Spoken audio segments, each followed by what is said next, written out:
Today we're focusing on two Ayurvedic herbs, Withania and Turmeric. If you've been following us for some time now, you're probably familiar with Ayurvedic practices and its benefits towards healing and preventing cancer. Join Dr. Manuela Boyle for an excerpt of her presentation from last year's TTAC Live event. She'll give us a brief overview of the many principles of Ayurvedic healing and then dive deeper into how these herbs work synergistically with your body to promote healing. Nevertheless, there are many herbs from Ayurveda that are highly part of my practices. And why herbs? Because they work synergistically together and they apply to all those three bodily systems we were just seeing, right? So this is the only thing. There's no drugs, pharmaceutical drugs can do that. Herbal have this multifaceted aspect that can actually apply and help, in fact, restoring balance. And don't forget, cancer is a multifaceted issue. So herbal are, the best that you can use in that regard. So these are the whole list of herbs with cytotoxic activity. What does it mean, cytotoxic? It means that they can actually kill cancer in a very selective way. So in other words, they will not affect the healthy tissues, but it will be selectively toxic to the cancers. And it's those are all botanical names. They can be checked and found. I use a lot of them in my practice, and a lot of research behind each and every of them. So I only picked a few, but I like to draw it to your attention. Those are 5,000 years old herbs, which over time, and especially in the last probably, maybe 10 or 15 years, they have come into to the attention of the Western system of medicine and researchers. And so these herbs have been put through what we call double-blind placebo-controlled trials in settings, and university picked them up, published them, and there we go. Here we have them.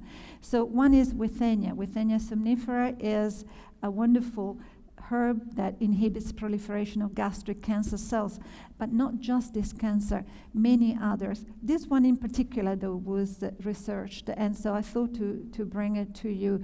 Gastric cancer are deadly cancers, are difficult cancers to treat.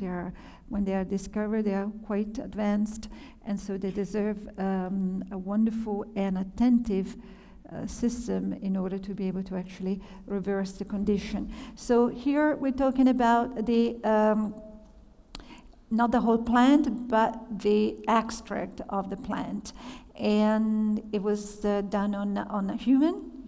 This is not just an animal model, human model, gastric carcinoma, and what it does a cell cycle arrest of G2M phase. What does it mean? It means it can actually block the cancer cells from developing any further. So it blocks it. So it is an anti-metastatic, anti-inflammatory, and of course it does many other type of activity, including and especially including blocking the proliferation of those cancer cells. Again, anti-proliferative again in regards to osteosarcoma cells. So this is an in vitro study, but I have found also in vivo studies. Today I'm bringing this to you. Osteosarcoma, another difficult cancer, and of course quite effective on those as well. This is just to sum it up, because I don't have a lot of time, but just to sum up, have a look at this. This is what, even if you look at the outside, right? This is the end point. This is really at the end what the Withania somnifera, with this humble, lovely, beautiful herb actually does. And it creates inhibition of oxidative stress, so it's an antioxidant, is an activation of tumor suppressive proteins, and so on and so on. And you can continue on, but this is all proven, all documented, all researched. This is what it looks like. Right? Isn't that cute? It's beautiful. Withania. Lovely. Another one is turmeric. Who knows about turmeric? Everybody, yeah? Everybody. All right. Well, turmeric deserves a lot of love, because in a traditional medicine 5,000 years ago, as well as the more recent, the Westerners thought, yep, they're right, it does do something. Well, it does more than something, right? All the curcuminoids, everything, all those extracts from the plant turmeric, which we also known as curcuma longa, has been shown to have a tremendous anti-proliferative, antioxidant, anti-ischemic, anti-cancer. And these are all the researchers. I will show the research later on. You can actually read it and follow through. It's the properties, well, like I said, it's been studied a lot. And so we have all stages of tumor development. So it's not just at the beginning of it. It's not just when it's, maybe stage 1, stage 2. We're talking about stage 4 metastatic cancers here. Right?